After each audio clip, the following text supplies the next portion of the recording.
Please pray with me.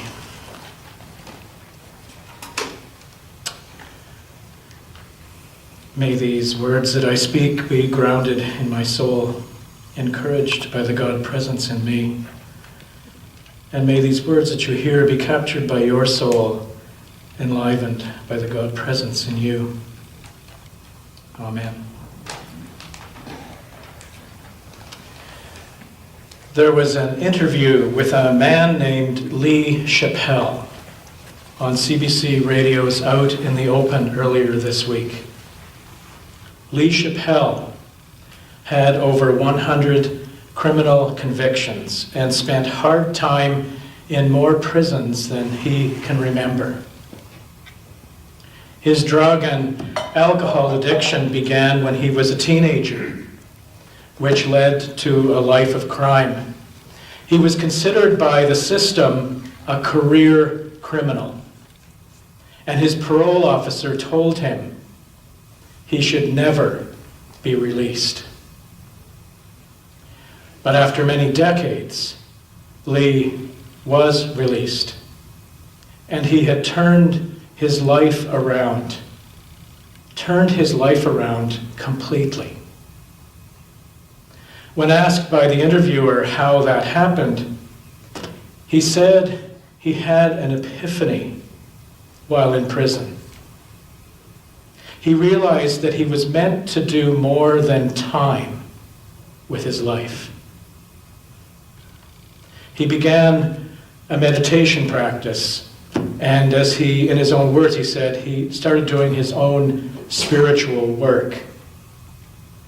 And he began to believe that all people are inherently good and capable of change. Today, Lee has gone from career criminal to career activist. He now spends his time in public speaking, government consulting, and coaching individuals and families about life inside and outside of prison. And as he said to the interviewer, "I am a stubborn voice for rehabilitation." The interviewer then asked him what allowed such a change to happen to him. And here's the clincher. He said, "Purpose is the ultimate drug." Purpose is the ultimate drug. I was gobsmacked. He said, "I feel blessed to have found my life's purpose. My life now has meaning." So, what does Lee Chappell have to do with our traditional epiphany story, apart from the fact that he had an epiphany? The story of the Magi, the astrologers, the wise men, the kings, whatever we want to call them, coming from the east to pay homage to a young child named Jesus. And I would say absolutely nothing if we take the story from Matthew at face value, that great men bowed before a new king and lavished him with expensive gifts. But for me, it has everything to do. Lee's story has everything to do with the gospel story if we go beneath the literal interpretation to find the deeper meaning of this story. The deeper meaning, it seems to me, is this. Matthew, writing this story about 80 years after Jesus' death, knew that Jesus would grow into a man who lived from a place of deep wisdom. And this wisdom caused him to understand that love needed to guide his every thought and his every action. This became Jesus' life purpose. To live this love, that it might bring light in some way to a dark and fear-filled world. The whole point of the gospel stories, the whole point of the Gospels was to create stories that would bring Jesus' greater purpose to life. Life with real purpose has great meaning. Life without purpose becomes meaningless. Jesus knew the truth of this, and Lee Chappell, career criminal, discovered this truth, that purpose is the ultimate drug.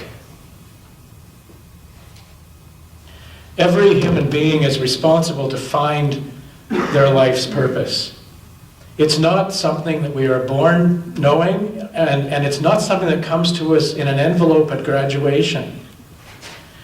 Every human being must choose to be light in their way in the world.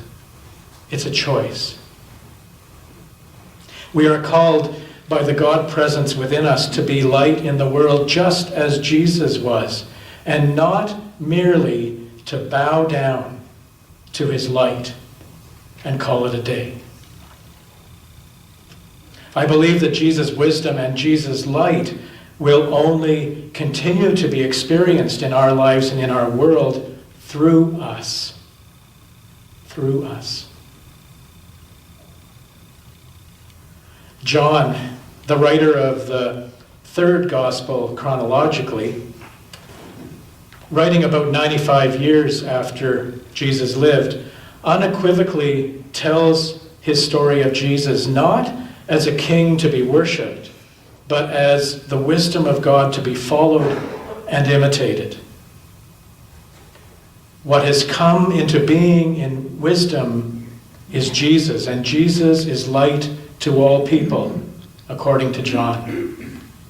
This wisdom, which brings light to any life that embraces it, is dynamic, compassionate, shrewd, compelling, and pervading every intelligent, pure, and most subtle spirit, according to the Old Testament's wisdom of Solomon. Writings that John would have known very, very well. It is from a place of wisdom, the place where great love resides within us, that we can each discover our own life's purpose. A purpose that, like Jesus, must be bigger than ourselves for life to have any meaning. It was discovering his life purpose that caused Jesus to shine brightly.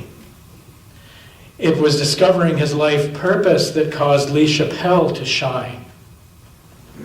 And it is by discovering our life purpose, each one of us, that we too will shine. So returning to the story of the Magi now, I think we're challenged to make a choice about the deeper meaning. And for me, the expression "in Jesus' name," the title of this reflection, helps me to explain the choices that I see before us. On one hand, if Jesus is not one of us, if Jesus is only divine, then the Magi bowing before Jesus would be calling on him, calling on Jesus to change the world for them, and asking it in Jesus' name. But if Jesus is one of us, fully human and divine, just as we are, then the Magi bowing before Jesus would be calling on far more than Jesus himself, but are rather calling on everything he represents: love, compassion, wisdom, and committing to make this their life's purpose in Jesus' name. It seems to me that we will never individually or collectively be light in the world by just following him and his great purpose, or by only worshiping him. We must become light in the world by following him and following a greater purpose. John Shelby Spong says it this way: Look at him. Look not at his divinity, but look rather at his freedom. Look not at the exaggerated tales of his power, but look rather at his infinite capacity to give himself away. Look not at the first century mythology that surrounds him, but look rather at his courage to be, his ability to live, and the contagious quality of his love. Stop your frantic search. Be still and know that this is God, this love, this freedom, this life, this being. And when you are accepted, accept yourself. When you are forgiven, forgive yourself. When you are loved, love yourself. Grasp that Christ power and dare to be yourself. We are being challenged to dare to be ourselves and to let our light shine.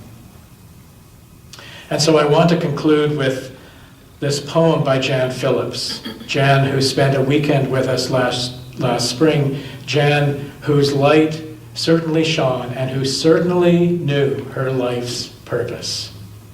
And she offers this: I will open myself like a threshold. I will stand before them as a mirror.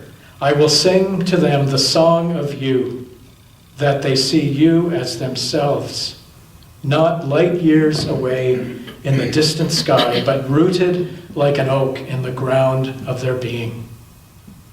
I will be the light I came here to be. I will shine for you and for many all the days of my life.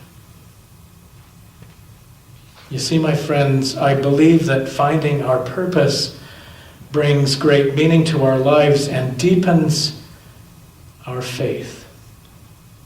A faith that makes us truly shine in Jesus' name. Amen.